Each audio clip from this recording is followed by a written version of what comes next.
helpful in handling all my arrival issues and so on and so forth. So thank you, Veranda, for that.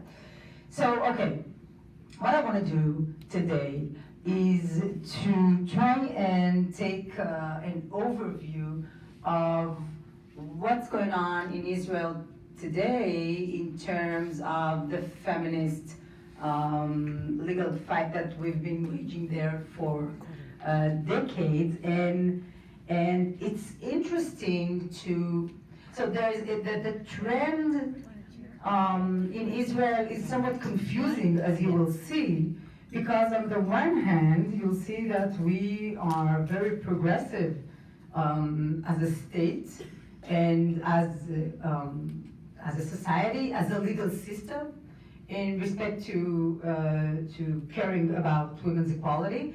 And at the same time, things are, like, I feel that things that we were able to take out of the system through the front door are somehow crawling back through the windows.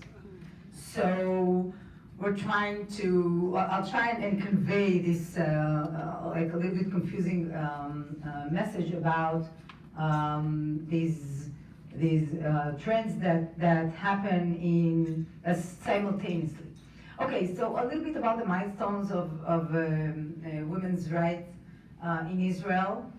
So the Declaration of Independence in '48 was very specifically pledging the uprising nation to equality, gender equality. It was specifically stated in the declaration that all people in Israel will be eligible for equality based on race, as if there were racial differences in Israel at the time. So there was something, but nowadays it is interesting that we have it on the declaration.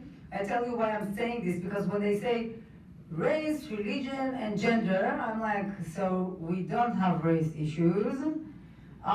Religion, this is a Jewish state, so clearly there will be some affinity towards Judaism. So I'm a little bit skeptic about the sincerity of the pledge to gender equality.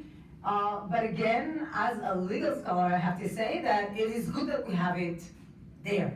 There's something to hang on to. But at the same time, formality can be sometimes very confusing. You have something out there, and now you cannot say anything against what goes on de facto if you have it de jure or you have it in a formal manner. So the next step was to enact the law of equalizing women's rights. So the word in Hebrew is, I don't know, for those of you who know really the details of Hebrew, because even for Hebrew speaking people, this is confusing. The name of the law is Chok Shivui Zchuyot Haisha, namely the law to equalize the rights of women. Again, you know, I'm like, we feminists are suspicious. Always. You don't have to hold on to some conspiracy theories in order to be suspicious about things. Be careful. Why don't you say, why isn't it named the law of equality to women? It's equalizing. It's not shivyon, it's shivui. In Hebrew, it sounds like half shivyon. Shivyon. So we don't have the yon at the end. Equalizing is a longer word, but it says that we're on the process of. So, you know, we're not there, and God knows if we get there at some stage, but at least, again, there's a pledge, there's a commitment to equality. But this was, you know, let's take it serious for a second. This was an astounding achievement for the women in Israel.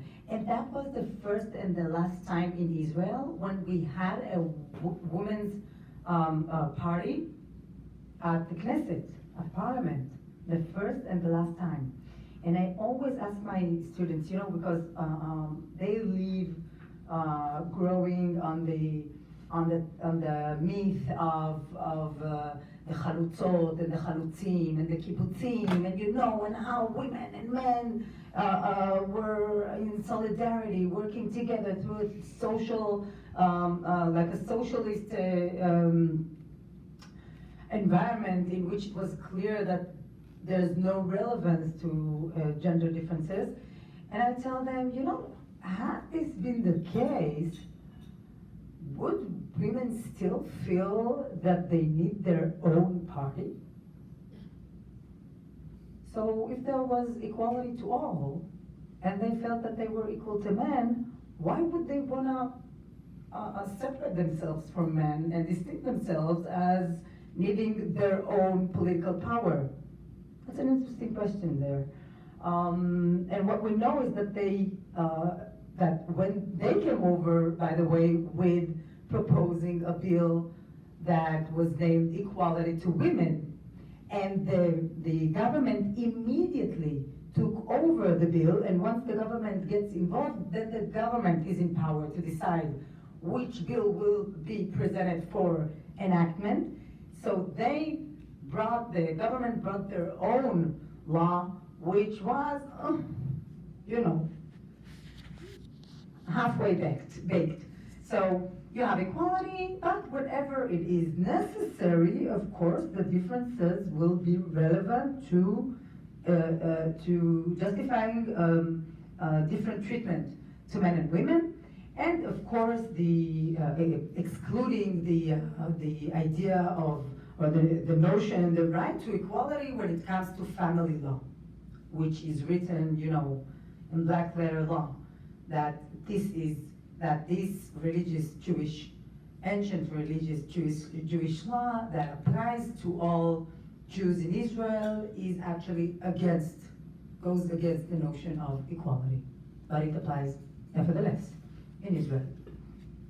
So we later on, by these women from the Women Party, that was a year before, but it went on through the 50s, protective labor laws, mainly to protect women in the labor market, but at the same time, as happens very often with the battles that women conduct, it helps others as well. It assists other groups because, as Rabbi Susan said before, when women do it, they don't do it just for themselves. We know that women are doing it for themselves, but we know that when we do things, we care about others. So normally the ideas and the protections that will be provided by the laws that feminists pushed forward will be relevant and effective and protective to other groups as well. And this is why we have a, generally speaking, very protective labor market in Israel. Then we had the Shaktiel case. There we started seeing the intersection of religion and women's rights, when Leah Shaktiel wanted to be elected member of a local religious borough in Yerucham, and she was very brave in fighting to receive this right, to protect her right to equality through this nomination. And it was a very, this win in the court, in the Supreme Court, was heralded as one of the most important feminist achievements. But let me tell you that if you take a very careful reading of what the court said there, the court said something like that. Since by being a member at the borough, she is not really practicing any kind of religious role, she doesn't have a religious role, but rather an administrative one, we allow it. That was a warning. I thought that was a warning, but at the time it was, celebrated as a great achievement, and we'll see how it comes back to us nowadays. We have the Miller case of the woman who wanted to get back to the pilot course in Israel. That was in 1995. We are now celebrating 23 years after. The average of women pilots in Israel on the, for every course is around 1.5. And I love statistics. I hate statistics, but now that I'm in the bank, this is it. I don't know to say anything about numbers. Okay, whatever. Numbers. I try to get sold into the numbers there. But this is what's so great about statistics, that it takes out the absurdity of some realities. A woman and a half.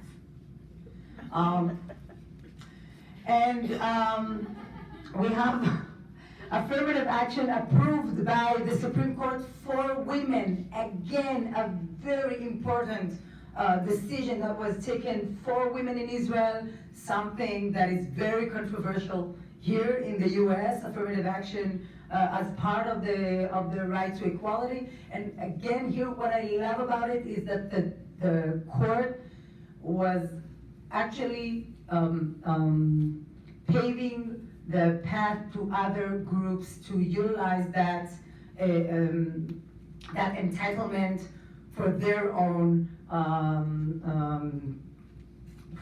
status, and the court approved it later on for Arabs, for people with disability, for other groups, for LGBTs. I think that's wonderful, again, to see how feminists pave the way for others behind them. There were also the achievements in the field of sexual abuse by instituting the sexual harassment law in 98, and then there was a huge rape law reform that, deflected from the whole idea of notions of a woman needing to resist the men in order to be considered rape. The whole notions of consent were really reframed, and we had a lot of success in that respect. You can add to that in 2005 the fact that we in Tmura were able to, it wasn't Tmura yet at the time. I was working in another organization that I founded, but starting in 2005, we started taking to the court cases of women victims of sexual assaults and demand compensation as a repairment to their harm from the person who directly harmed them and the institutions and bodies and authorities that enabled the sexual assault on them. So when you look at it like that at the milestone, no, you need to go forward. And another one. Oh, no. We're so good as a team. Yes. Thank you, Miranda.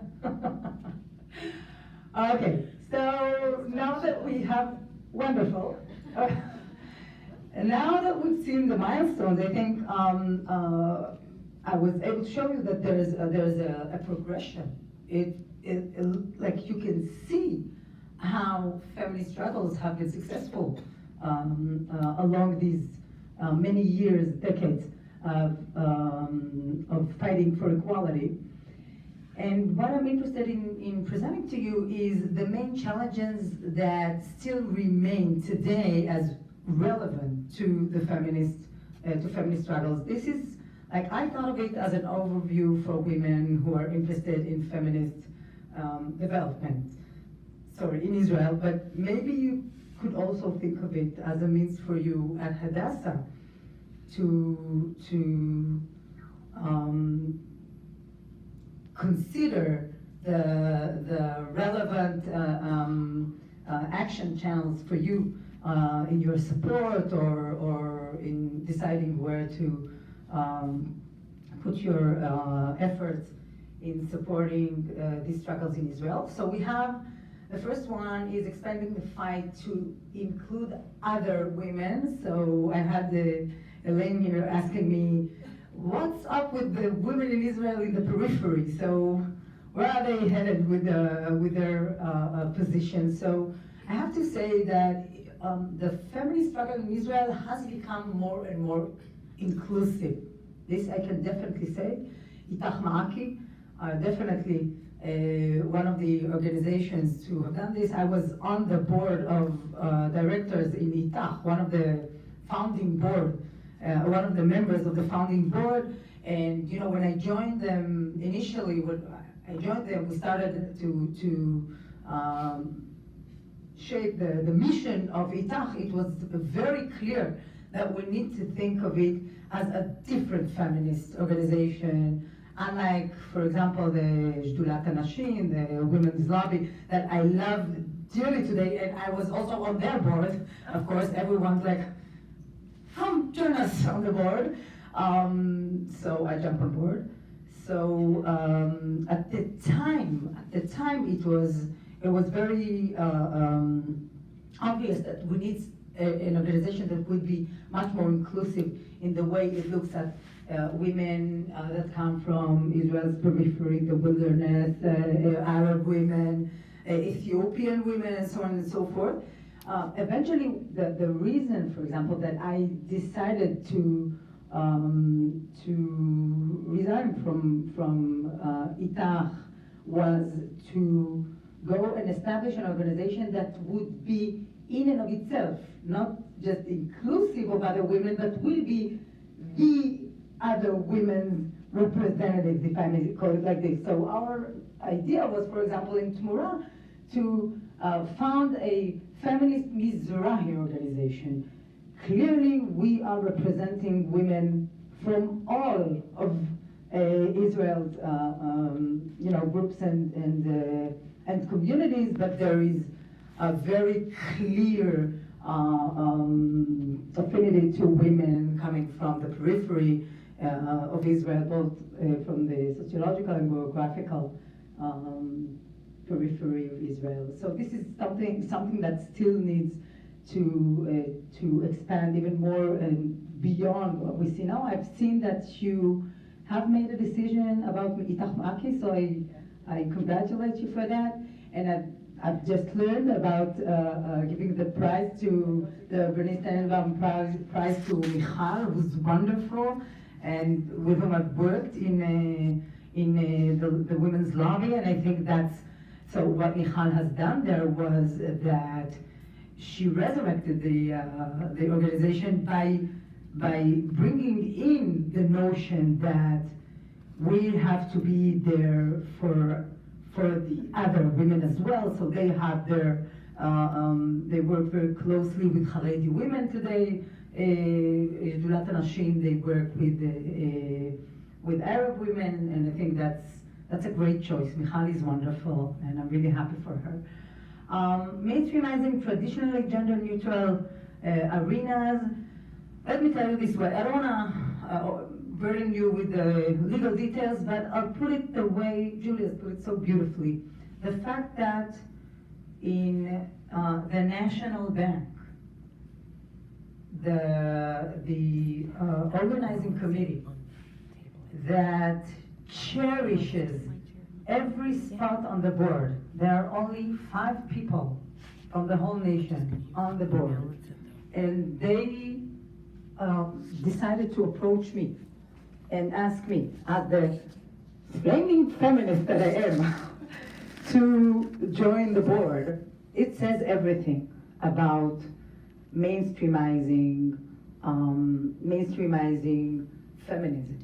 And I think that this is something that needs to, again, go on and on. And one of the questions that was, that made a lot of noise in national media.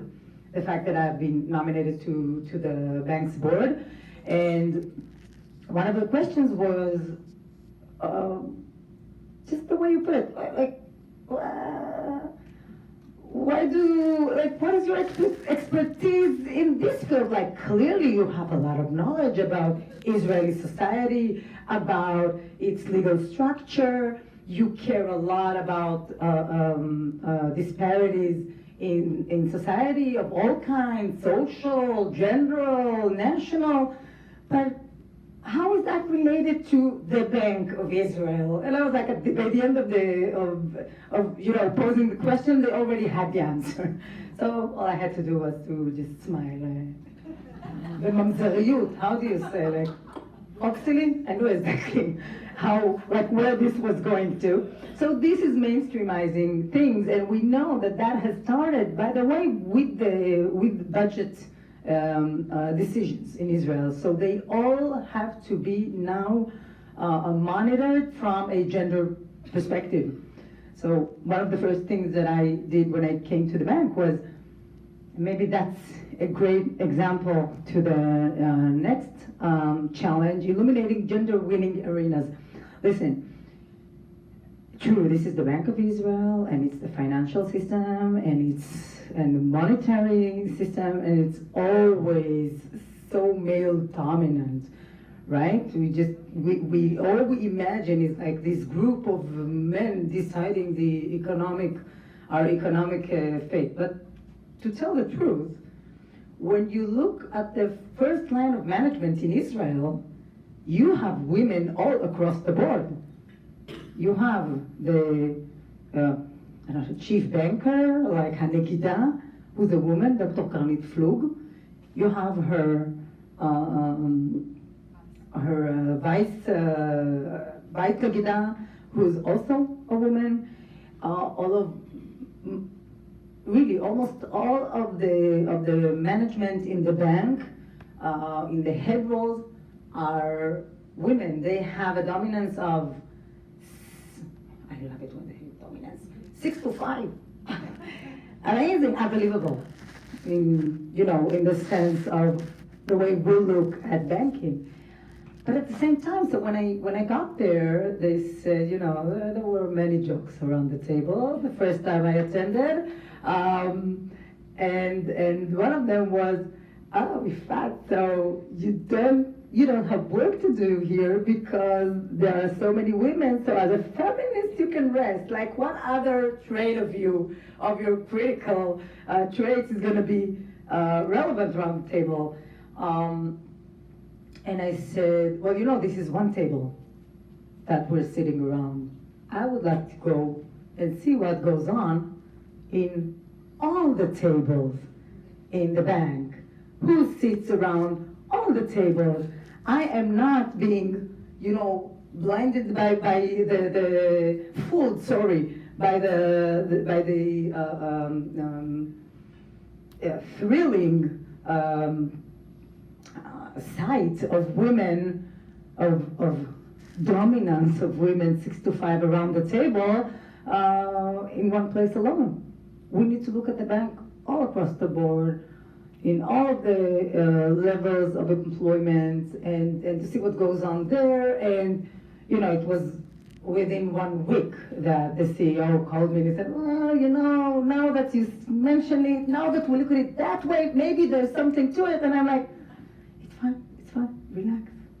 We'll do this together, we'll think about it together. And that's always also something about, I think, mainstreamizing, that this is why, of course, we think it's our right to sit around the table. But the truth is that it's even nicer and more effective when we are invited to sit around the table. It shouldn't be this way, but if we're being pragmatic, there's something to it. So I'm like, don't worry, but don't worry. Also, so the Supreme Court, I wanted to bring again as an example, because now I feel a little bit uncomfortable to talk about it, given the fact that I myself was shortlisted. But you know what? Take me out the way I said it blatantly to the committee who eventually chose the justices, and I said, I have something to say to you that I think has to be said, and I feel that if the prize is not to be nominated, but she will take this into consideration, then I'm waiving my Nomination. candidacy. And also it's because I thought, yeah, give me 10 more years, outside. There's so much more to do. That's true. And I said, there were 5 of us. Imagine even 4 of us, only 4 of us. Take me out of the calculation. We have 4 women on the nominees list. So when you look at the Supreme Court and the legal system at large, you think to yourself, you have a president, a woman president. She herself was preceding a woman president too. There is a Minister of Justice who's a woman. There are women on the committee, on the Justices electing committee, and that's all you need to have equality. And what I said, no, you never take your eyes off the raw numbers at the end. And the raw numbers at the end are 4 justices out of 15. Now I know this is here, like in America, it's a bit of a inspiration, if I may say, in the sense that now in the Supreme Court of America, you have only, I think, 1 woman, only Elena Kagan is, and Ruth. And? Yeah. So Oh, okay, 3 out of? 9. When did that happen? Just a second, no, so Elena, no, and Ruth, of course, how could I forget? But the 3rd nomination was when? She was before. Really? Oh. Because they pulled the American situation to us over and over again, and we were like, okay, but it's different, and we looked at not at the federal, but rather at the states, and we went to the states and we saw much better representation in terms of gender. So, in any respect, I think that we should be still very cautious when we look at places where we see at the high levels women and forget that what we seek is gender equality all across the board. And that's the only way to change things, because otherwise when these women will be gone, then there's no one to fill the places. There's no future, there are no future candidates to take over that. Did you move it? Okay, so I'll move forward to the next slide, almost the last one. And that here, what I want to show and present to you is the agency-based, feminist agency-based effective struggles. So I like to call it Tmura's Fabs. Somehow it turned out as appropriate. And I think that what we are aiming at, and I think that what feminist struggle in Israel is now geared toward, definitely with Tmura being the inspiration in many respects, but at the same time, I think that this is, in a way, a natural development in feminist struggles around the world. So what we see is that women are now moving from the declaratory notions into effective reality changing tools. That's what we want. Like, we have the Declaration of Independence from 48. We have these pledges. You have them in the 14th Amendment. Like, you have the Civil Rights Act in America from the 60s. We have it all in terms of the formal commitment that society can offer its members. What we want to see is results. What we want to see is equality in a manner that's deep enough not to need to go back to the basics so many times during these struggles. And you'll see how we're on the verge of going back to the basics in one of the most important struggles in Israel. So in that respect, the move should be from, I'm being here a little bit more legalistic, but not only, but it should be a move from the public sphere to the private sphere. We need to have every woman there empowered and geared toward achieving equality to women. That's all we need. Like once the leadership that, of course it is always important to have the, top-down kind of mobilization for women, but we need even more the bottom-up. One, because it brings the change on the ground. So what we offered in Tmura was to tortify, to just turn into a tort all gender discrimination practices. Look at something. You think that this is harmful? You know it damages women, excuse me for the blatant way I put it.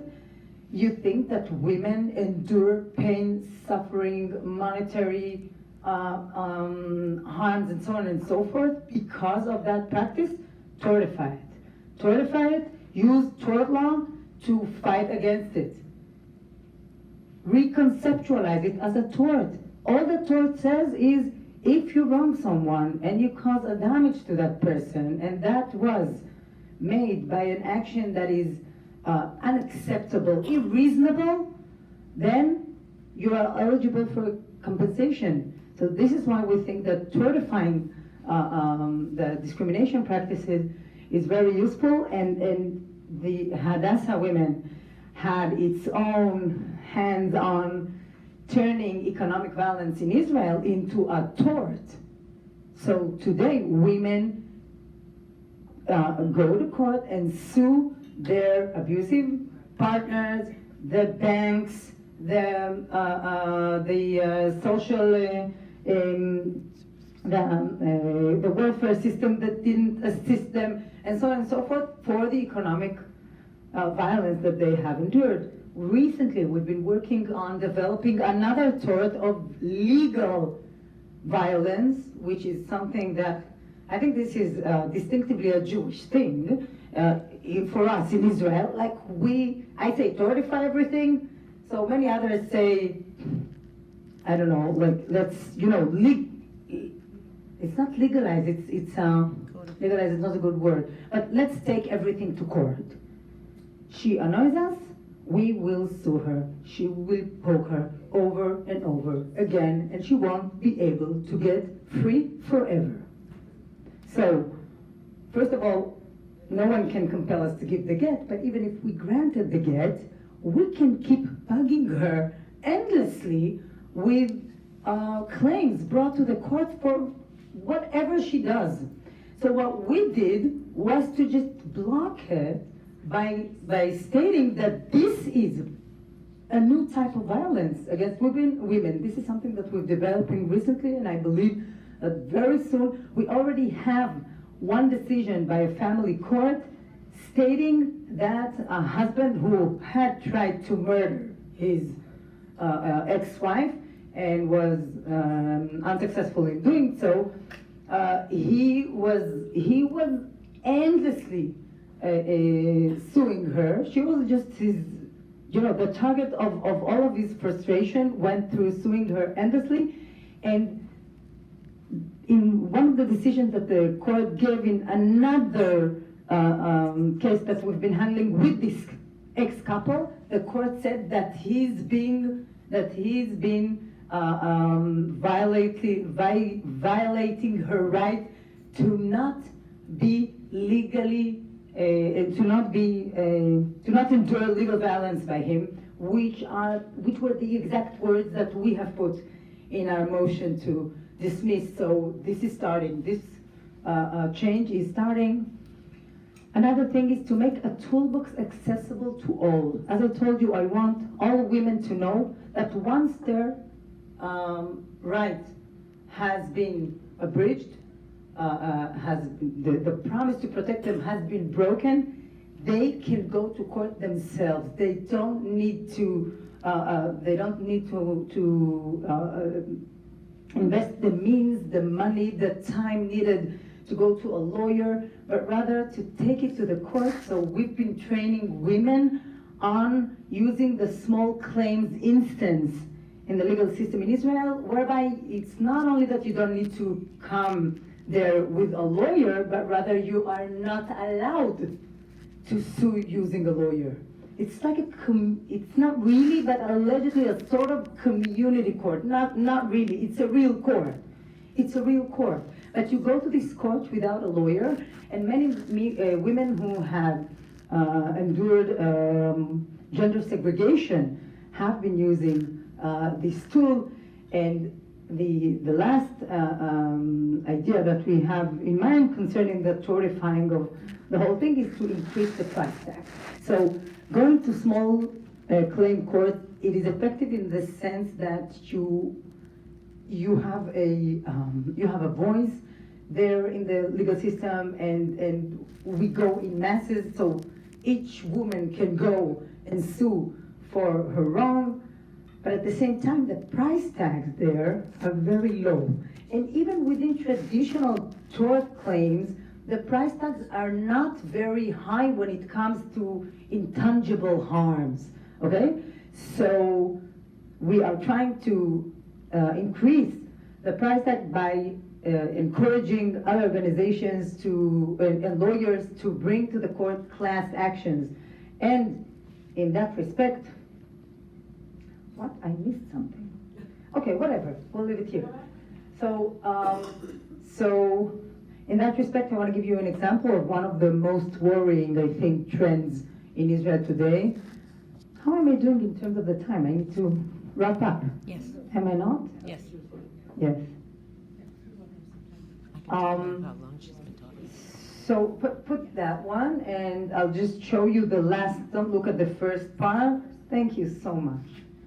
Look at the second part, the gender segregation and women's exclusion in Israel. This is the most worrying trend in Israel today when it comes to women's equality. It is becoming mainstreamized, it is legalized, it is normalized, it is rationalized, and we who condemn it are considered, the poopy. That's not a slip of the tongue. The party poopers. Because we're like, come on, you achieved this much.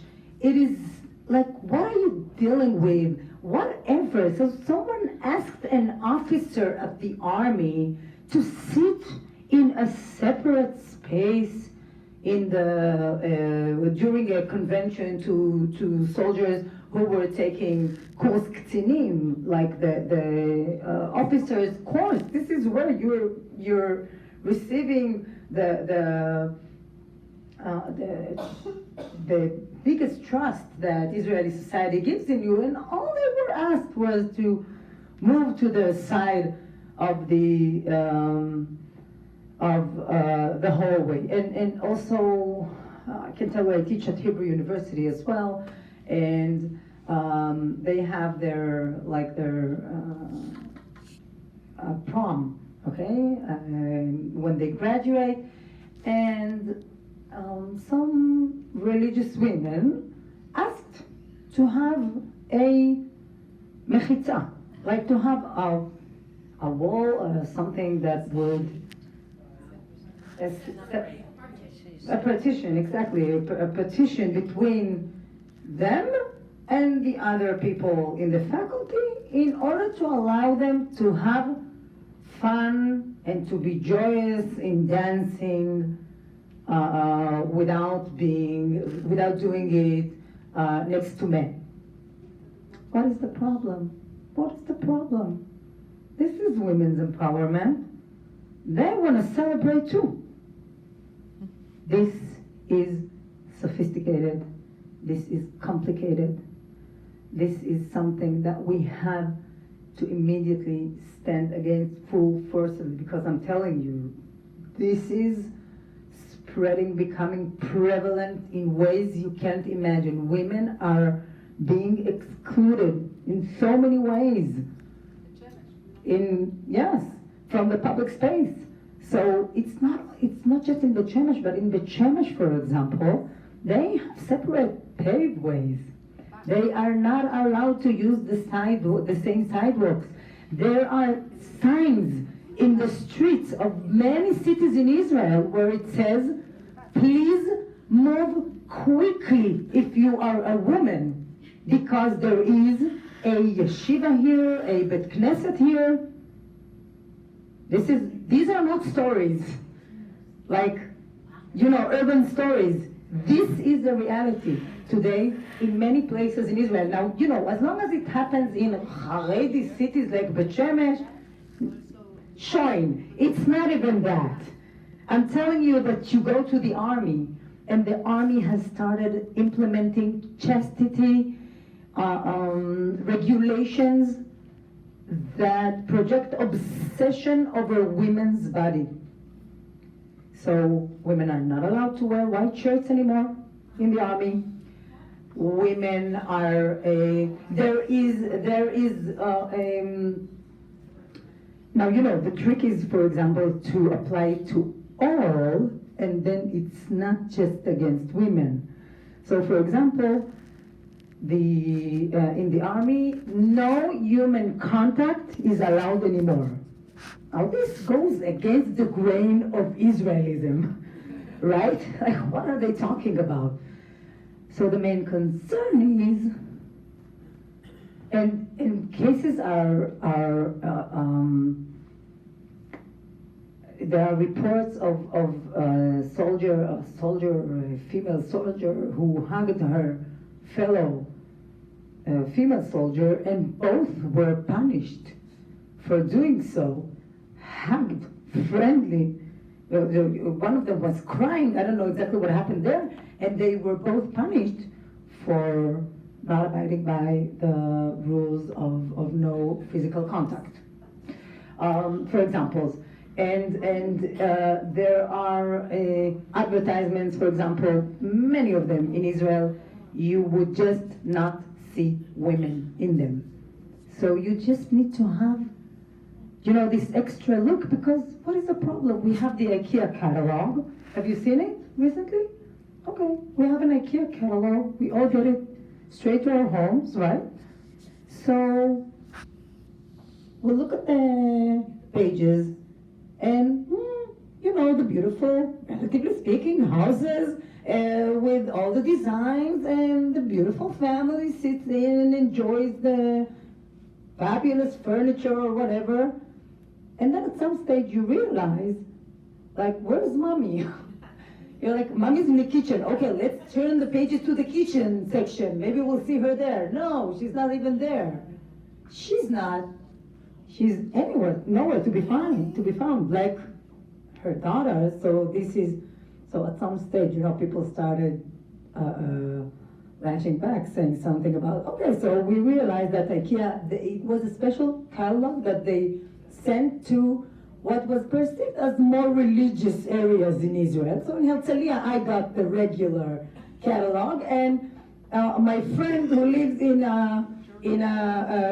exactly one of the cities near Jerusalem got that version. And at some stage they said, so probably they wanted to endorse gay marriages, men all over the catalog, men cleaning the house, men fathering the children. It's a progressive way of looking at family life through IKEA. This is, nothing to joke about. So when approached, IKEA responded, we respect everyone. when it comes to women, it's not a question of respect anymore. It's just a question of asking us to respect others' feelings and needs, not to have women in their public spaces. And that was followed by the government. So the government is also issuing all kind of, reach outs to communities. So for example, Social Security, right? This institution, they want to approach families to let them know of their rights and so on and so forth. So the advertisement in the radio, the oral advertisement, it cannot be read by a woman. It has to be read by men alone. So nowadays, almost all governmental advertising is by men, not by women. And if this is not enough, so we have another case that went to this, and this is to me like I will wrap up with that, and I think it's a way of thinking how to fight that. So in one of the cases that was recently decided by the Supreme Court of Israel, a radio station that was broadcasting using a public resource of transmission, some kind of license. So they dedicated their radio station to Haredi and Masorti, as they said, the Haredi and Masorti communities. And for that reason, they decided to, be more strict about the use of women in the station as broadcasters. And at some stage, they eliminated women from the station's employee body altogether, to an extent that, with all due respect, allegedly the men of these communities are not really, cooking at home and listening to the radio. So it doesn't make sense to use or to dedicate this radio station to men alone. So clearly there are women and there are hours in which women set the main rating for the station. So what they decided to do was to dedicate some of the programs to women, like, God help us, cooking and cleaning or something like that with joy. And I don't know how this is even possible as someone who hates both, but whatever. In any respect, so this is clearly addressing women, right? So it was like they wanted the engagement of the audience, so they invite the listeners to pose questions to the specialist in the studio. Now, mind you, that we're not allowed to have women on air. So the woman who asks the question talks to someone by phone. This person writes down the question. The guy in the studio reads it out loud. They ask the specialist in the other room. She answers, and they provide the answer for that. These are men talking about cleaning and cooking, which is also could be progressive in a way. Like, if we want to keep optimistic, so we can look at it in a very interesting manner. But again, this is unbelievable. This is unbelievable. This is unbelievable if it happens in a private sector. This is unacceptable in a democratic state that allocates the transmission, is it transmission? I don't know, yes, the transmission license to these radios. So eventually what happened was that one of the organizations in Israel that I'm honored to say that I had the privilege to train on the issue of tortifying everything. They decided to bring a claim to a class action to the court. Now, I have to tell you, this is a very complicated task because it's hard to find a woman who would be willing to stand there and say, I am being harmed by you. I'm one of your audience, and I'm being harmed by your behavior. So it's almost impossible to get the women to do that. So we had to come up with all kind of creative ways of overcoming these procedural, basic ideas and notions of the laws, having a petitioner that you can communicate with, that you can point to and say, this is a real person, but they were able to do it nevertheless. And then when it came to the court, it was very clear that the court felt very strongly against that discrimination, but at the same time couldn't tell exactly what the harm is. So how do we quantify it? What price tag do we put on it? And I was called and asked to write an expert opinion to the court. All voluntarily, of course. We're all like in the court and doing it with the spirit that we do most of our work. And I was working with another important feminist on the issue who's been fighting this for years now, Dr. Yifat Bitton. Both of us sat together and wrote an expert opinion as to what rights are being harmed by that, what basic notions of human rights are being abridged by such behavior, and how much money should be put on such rights that are allegedly priceless, but priceless, don't worry, we'll put a price tag on it at the end, and we won this case. So they won, actually, yes. Unfortunately, we still have last details that the district court has to decide about the specific amount, but this is a huge achievement. And in that respect, we feel that the courts are on our side. Still, we have to take over this momentum and not to let go in this specific field of gender segregation and the exclusion of women in Israel from public space. Thank you very much for your